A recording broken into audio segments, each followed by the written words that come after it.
U11 starts right now with a breaking news alert.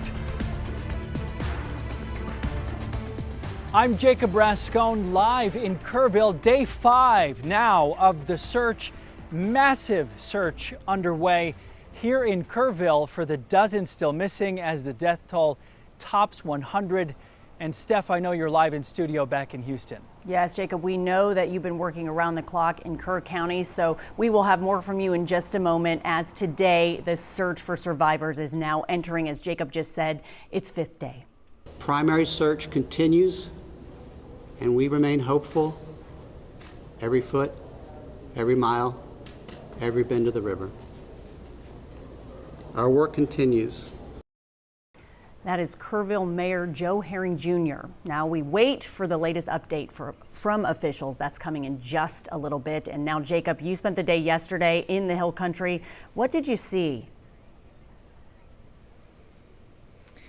Steph, we're seeing it still this morning. It is a somber reality that no one has been found alive out here since the day of the flood. This morning at 7:30, dozens and dozens of first responders will meet just a half mile from here in order to make their plan for today's search.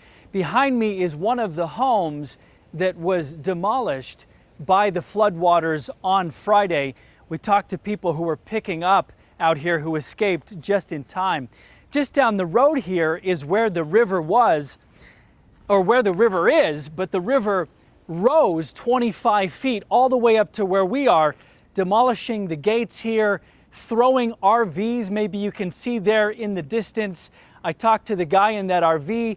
He said that the fire department saved his life, banged on his door on Friday morning, and then the floodwaters came all the way up into these businesses. For decades, these business owners have been here and said they have never, ever seen water get even up to the front of their doors.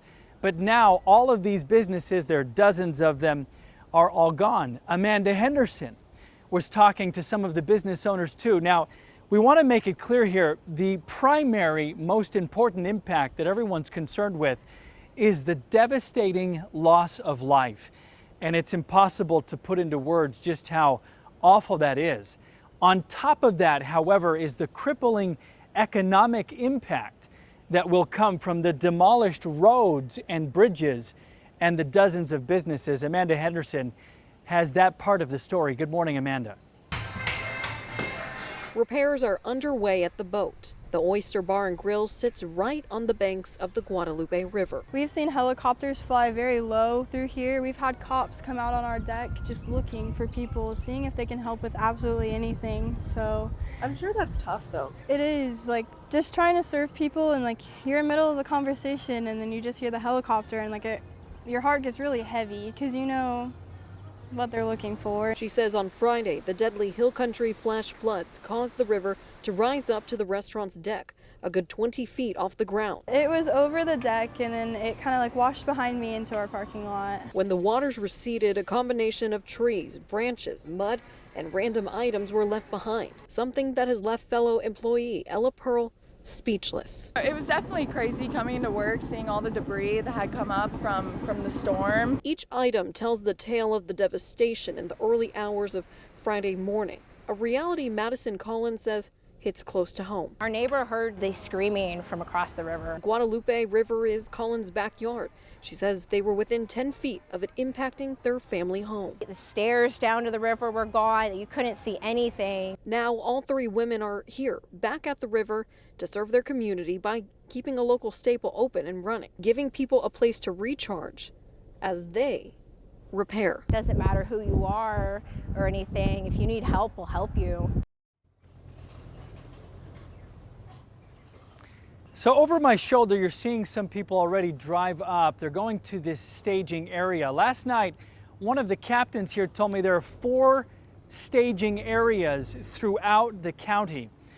And they split up the search area into zones. There are like 30-something zones. And each zone has like 60 or more searchers. And then they have helicopters, they've got horses. And they go zone by zone, very methodically, searching for the missing.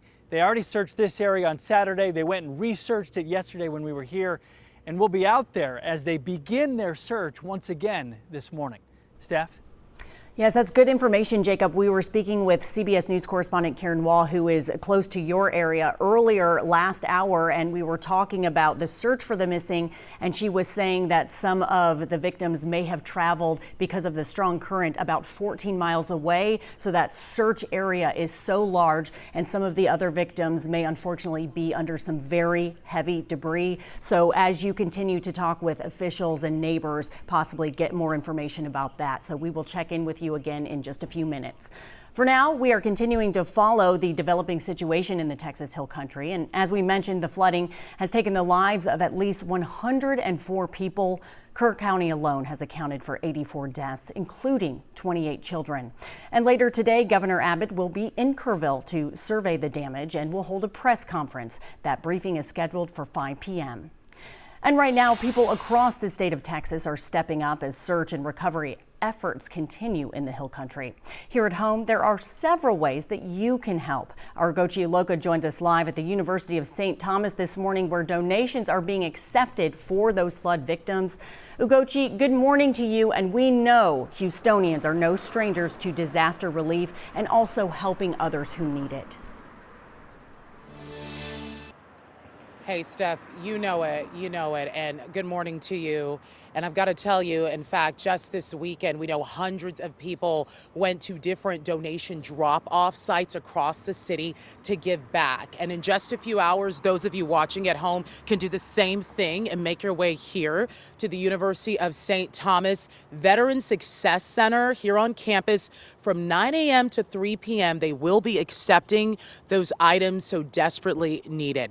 Now, the University of St. Thomas really needs non-perishable food items like bottled water, gently used clothes, and shoes to fill up several trailers and send to Notre Dame Catholic Church in Kerrville.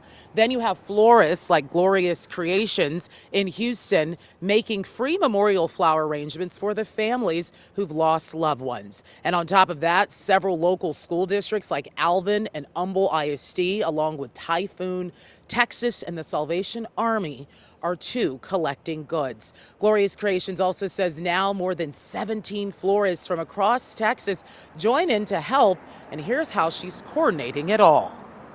We have a Google sheet of all the florists who have agreed to help out, and so once we're able to connect families, I'm going to connect the florist with the family, whichever city that they're closest to, and then I'll put them in contact with each other. Yeah, a team effort for sure. And the owner you just heard from there with Glorious Creations also says that even some local businesses have agreed to pay or even pay for flowers and even donate materials to pay for that, going towards all of that. So just to give you an example about the community really stepping up and working together to help others. Now here at the University of St. Thomas, that donation drive will be happening until this Thursday. And Steph, we do have a full list of supplies needed as well as other donation sites in the area available on the website, on our website, in the article on this at khou.com. Lots of different ways to help. Ugochi, thank you. We'll check in with you again in a little bit. Appreciate it. And right now we have another easy way for you to help. KHOU 11 is teaming up with our sister stations from across the state of Texas to raise money for the Tegna Texas Flood Relief Fund. Just scan the QR code you see on your screen to make a tax-deductible donation. All of that money will then go directly to some of the local nonprofits who service the areas that were hit the hardest, and they certainly need all the help they can get. So